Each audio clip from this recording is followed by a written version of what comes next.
unlock your world one word at a time, because language isn't just about learning, it's about living.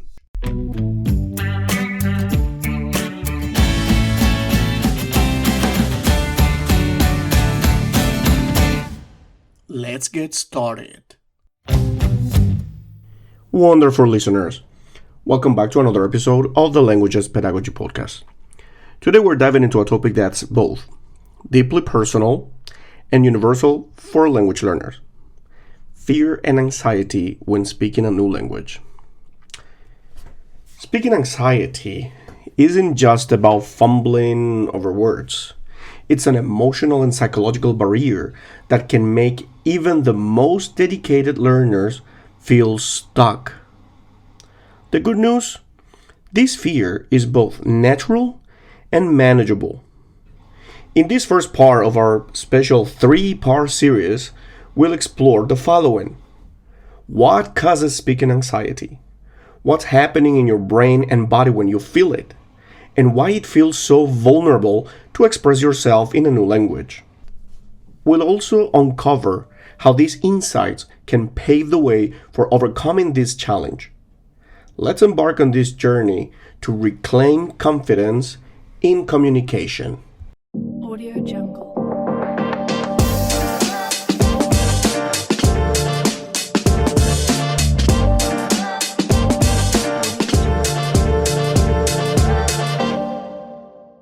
Speaking anxiety is not just in your head.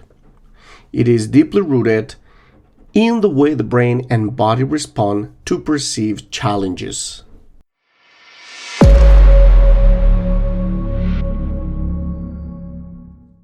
First, the brain's fight or flight response.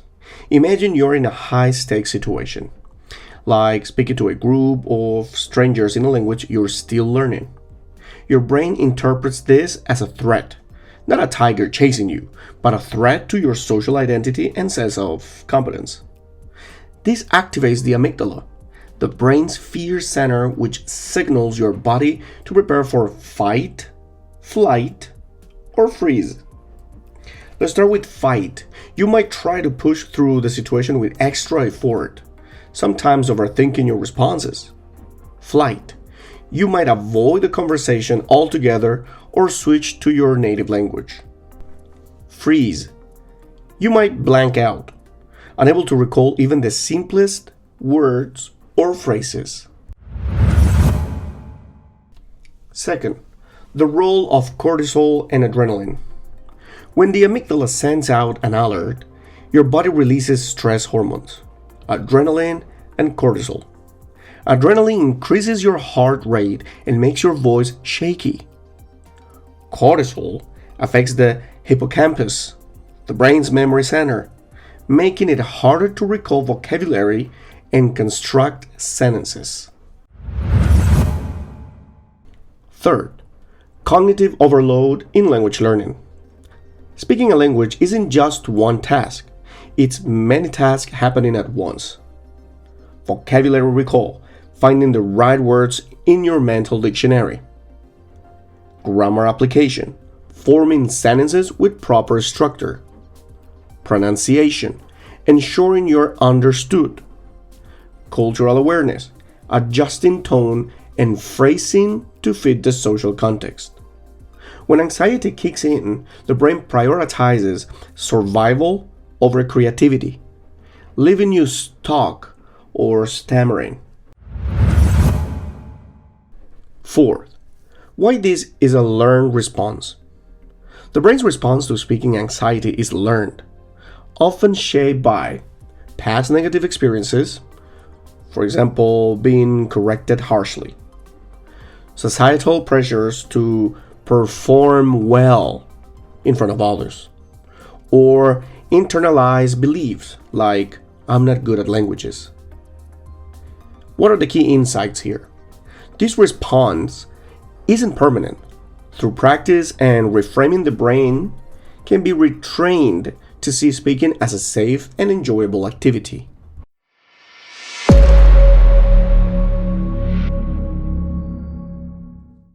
Speaking isn't just about sharing information.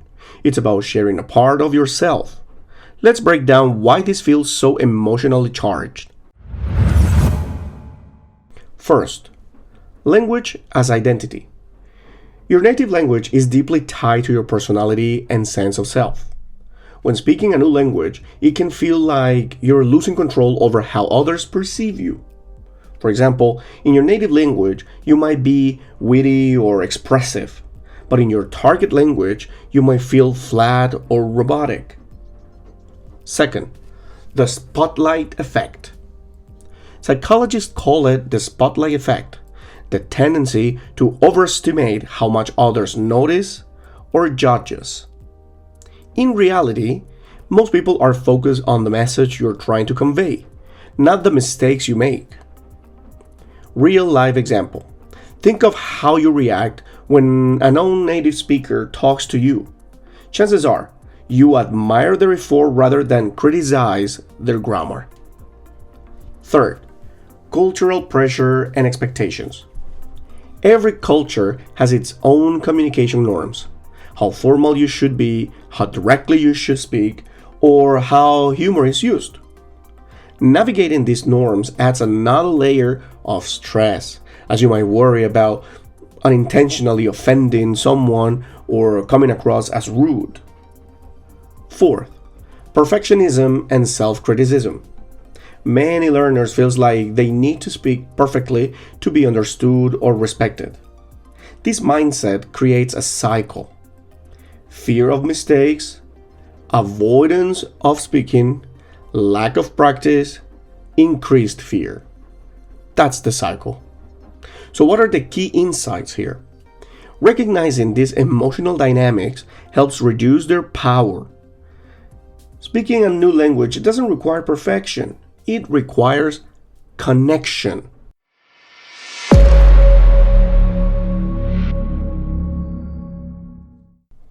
The comfort zone is a paradox. It feels safe, but it can also keep us stuck. Let's explore why we avoid speaking and how to break free. First, the avoidance reinforcement loop. Avoidance provides short-term relief from anxiety, but it reinforces the brain's belief that speaking is dangerous. For example, if you avoid ordering food in your target language, you miss the chance to prove to yourself that you can succeed. Second, the role of gradual exposure. In psychology, exposure therapy helps people face fears in manageable steps. The same principle applies to language learning. Start with self-talk or practicing with a language app. Move on to low-pressure interactions, like chatting with a friend or tutor. Progress to real-world scenarios, like asking for directions or joining a language meetup. Third, dopamine and the power of small wins. Each time you successfully complete a speaking task, no matter how small, your brain releases dopamine. This feels good chemical reinforces the behavior and motivates you to keep going.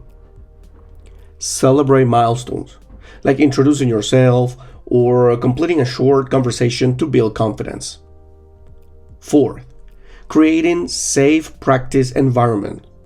Join communities where mistakes are seen as part of the process.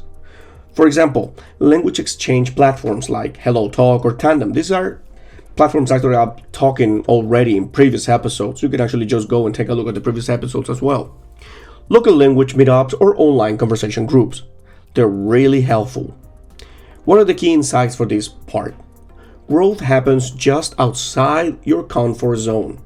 By taking small, consistent steps, you can rewire your brain to see speaking as a rewarding experience.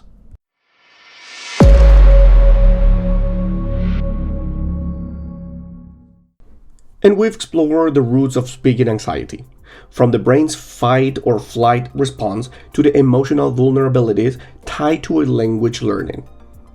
And what are the key takeaways from this episode? First, anxiety is a natural response to perceived social risk, but it's not a permanent barrier. Second, the brain can be retrained through gradual exposure and positive reinforcement. Third, Vulnerability is part of the process, but so is the joy of connecting with others. I really hope you enjoy this first part of this 3-part series. And I just want to remind you that new episodes drop every Monday, Wednesday, and Friday. So make sure to tune in weekly for your dose of thought-provoking conversations. Remember that you can find our show on Apple Podcasts, Spotify, and YouTube. You can also pay a visit on our website, myenglishonline.com, where you can actually find lots of material over there, resources, PDFs, PPTs, and all what you need for you to learn or to teach. Don't forget to subscribe, rate, and follow us for more.